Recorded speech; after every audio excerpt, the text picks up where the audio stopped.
मध्य प्रदेश उपचुनाव को लेकर ताजा आंकड़े आ चुके हैं और मध्य प्रदेश की सभी 28 सीटों पर आज आपको महत्वपूर्ण और सटीक आंकड़े देने वाले हैं, क्योंकि मध्य प्रदेश की 28 सीटों के लिए वोटिंग खत्म हो चुकी है और हार जीत का फैसला 10 नवंबर को देखने को मिलेगा।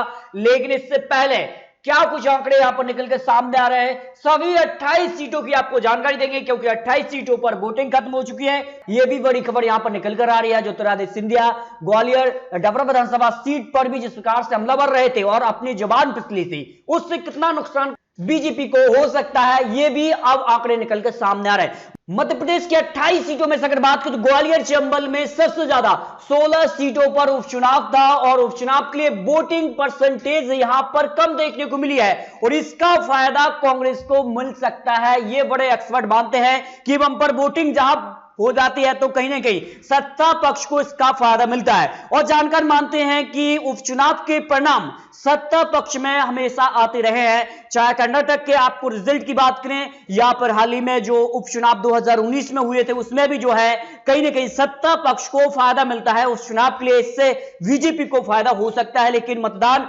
ग्वालियर चंबल में कम हुआ, इससे कांग्रेस को फायदा होने की संभावना यहां पर एक्सपर्ट ने रखी है। इसके अलावा मालवा निवाड़ की अगर बात करें तो यहां पर 7 सीटों पर उपचुनाव यहां पर कह सकते हैं वोटिंग समाप्त हुई है और यहां पर काफी अच्छा वोटिंग परसेंटेज दिखा है। इसमें अगर बात करें तो आगर विधानसभा सीट पर जो है यहां पर 83% तक मतदान हुआ है। बदनावर में भी 83%, हाट पिपलिया में भी यहां पर 83%, नेपानगर में भी अच्छा खासा यहां पर 75% मतदान हुआ है। यानी मालवा निवाड़ क्षेत्र में बीजेपी को फायदा होता नजर आ रहा है, जो एक्सपर्ट के आंकड़े हैं। अन्य क्षेत्र की बात करें तो अन्य क्षेत्र में भी 5 सीटों पर मतदान समाप्त हुआ है। सांची, मल्हारा, अनूपपुर, ब्यावरा और यहां पर सुरखी विधानसभा सीट भी काफी महत्वपूर्ण सीट बनी हुई थी। इसके अलावा 3 सीटों पर यहां पर एमएलए निधन के कारण ये सीट खाली हुई, तो यहां पर जो है मतदान लगभग औसतन रहा है। यानी आगर विधानसभा सीट पर लेकिन मतदान 83% देखने को मिला है। और यहां पर क्या कुछ आंकड़े इन 28 सीटों पर निकलकर सामने आ रहे हैं, सबसे पहले बात कर लेते हैं ग्वालियर चंबल की 16 सीटें। मुरैना, मेहगांव, ग्वालियर पूर्व, ग्वालियर, डबरा, बमोरी, अशोकनगर, आंबा, पोहरी, भांडी, सुमावली, करेरा, मुगावली, गोहद, दिमनी, जौरा, ये वो सीटें हैं जो ग्वालियर चंबल के क्षेत्र के अंदर आती हैं। और यहां ज्योतिरादित्य सिंधिया का अच्छा खासा दबदबा है। 2018 विधानसभा में कांग्रेस ने 34 सीटें ग्वालियर चंबल में से यहां पर 27 सीटें हासिल की थी और बीजेपी को 20 सीटें यहां पर 2013 में, लेकिन 2018 में बीजेपी को सिर्फ 6 सीट ही हासिल हुई थी। यानी ग्वालियर चंबल में ज्योतिरादित्य सिंधिया ने एक तरफा लहर चलाई, लेकिन ज्योतिरादित्य सिंधिया अब बीजेपी के साथ आ चुके हैं। उसके बाद जनता का मन क्या रहा है, जनता के आंकड़े और जो एक्सपर्ट के आंकड़े रखे गए हैं उन आधार पर, और यहां पर जो है क्या कुछ आंकड़े बन सकते हैं। यहां पर जो एक्सपर्ट के आंकड़े हैं कि बीजेपी को ग्वालियर चंबल की 16 में से 5 सीटों पर जीत हो सकती है, कुछ सीटें प्लस या माइनस हो सकती है। 5 सीटों पर प्लस या माइनस, यानी यहां पर गिरावट भी देखने को मिल सकती है और कुछ सीटें ऐड भी हो सकती हैं, लेकिन औसतन इनको 5 सीटें मिलती नजर आ रही हैं इन 16 सीटों के अंदर।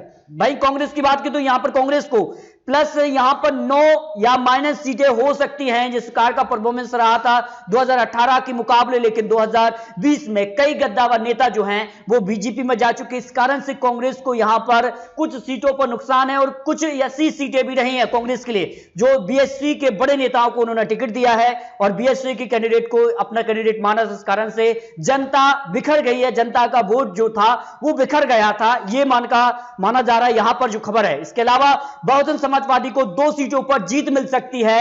यहां पर जो बड़ी खबर है कि 2 सीटों पर, यानी कि 0 से 2 सीटों पर बहुजन समाजवादी पार्टी जो है उसको जीत मिल सकती है। यह क्षेत्र उनके लिए काफी महत्वपूर्ण है और अगर वो उनको 2 सीटें मिल जाती है तो फिर निर्णायक भूमिका में आ सकते हैं। 2018 की तरह एक महत्वपूर्ण भूमिका बीएसपी अदा कर सकती है यहां पर मध्य प्रदेश की 28 सीटों के लिए। अगली विधानसभा सीटों की बात करें तो मालवा निवाड़ क्षेत्र की 7 सीटें आ जाती है। सुबासाराम, मांधाता, सांबेर, आगर, बदनावर, हाट पिपलिया, नेपानगर, ये महत्वपूर्ण सीट है क्योंकि यहां पर जो है बीजेपी को बढ़त मिलती नजर आ रही है, क्योंकि जिस प्रकार से यहां पर मतदान हुआ है, आगर विधानसभा सीट बीजेपी एमएलए निधन के कारण खाली हुई थी, तो यहां पर भी 83% मतदान हुआ है। बदनावर, हाट पिपलिया, ये वो कुछ महत्वपूर्ण सीटें रही हैं जहां पर मतदान ज्यादा परसेंटेज रहा है। इसका फायदा सत्ता पक्ष को हो सा नजर आ रहा है जो आंकड़े हैं। तो यहां पर अगर बात करें तो 7 में से 3 प्लस या माइनस सीटें बीजेपी को यहां पर होती नजर आ रही है, जबकि 4 प्लस या माइनस सीटें यहां पर कांग्रेस के पक्ष में जाती नजर आ रही हैं। ये यहां पर एक्सपर्ट के आंकड़े निकलकर सामने आ रहे हैं। मध्य प्रदेश के अन्य क्षेत्रों की अगर बात करें तो सांची, मल्हारा, अनूपपुर, व्यावरा और सुर्खी विधानसभा सीट ये महत्वपूर्ण सीटें थी। सांची और सुर्खी हॉट सीटों में शामिल थी, क्योंकि यहां पर सुर्खी में दल बदल देखने को मिला था दोनों ही दलों से, और इसका फायदा किसको हो रहा है। यहां पर अगर बात करें तो इन 5 सीटों में से 2 सीटें बीजेपी को तो 3 सीटें कांग्रेस के खाते में जा सकती हैं। ये यहां पर एक्सपर्ट के आंकड़े रखे गए हैं। इसके अलावा यहां पर बात करें तो सभी 28 सीटों के लिए जो फाइनल आंकड़े निकल के सामने है, 28 सीटों के लिए एक्सपर्ट के आंकड़े हैं। किस तरह के आंकड़े बन सकते हैं? 10 प्लस या माइनस सीटें यहां पर बीजेपी को होती नजर आ रही है। बीजेपी 10 सीटों के आसपास यहां पर दिखाई दे रही है इस उपचुनाव इन 28 सीटों के लिए जो एक्सपर्ट के आंकड़े हैं। हालांकि 10 सीटों में यहां पर प्लस या माइनस सीटें हो सकती हैं, ये यहां पर जो एक्सपर्ट के राय मिली है। इसके अलावा कांग्रेस को 16 प्लस या माइनस सीटें होती नजर आ रही हैं और अन्य को 0 से 2 सीटें यहां पर मिलती नजर आ रही है। हो सकता है कि 0 सीट अन्य को मिले, हो सकता है कि 2 सीट तक पहुंच जाए बीएसपी, क्योंकि 3 से 5 सीट ऐसी रही हैं जो कि बीएसपी की अच्छी खासी वोट परसेंटेज रही है, और हो सकता है कि यहां पर बीएसपी ज्यादा सीटें भी निकाल ले, इससे कांग्रेस को नुकसान होने की संभावना दिखाई गई है।